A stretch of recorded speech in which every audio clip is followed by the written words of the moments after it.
سفر کرب و بلا، سفر بندگی باعث برکت و نمک زندگی.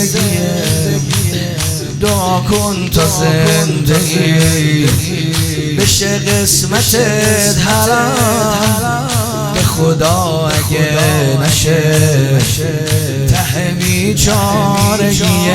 فرمود خدا سیرو فعلا کربلا برو حتی شده با غرض.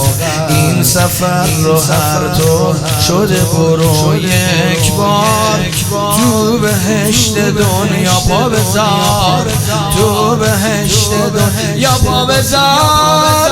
برو زیارت مرقد امام حسین، برو از اینجا به مقصد امام حسین. دل حسینی تو پر بده این شبا، بشه کبوتر گل بده امام حسین. وسیلت السعدا سید الشهدا.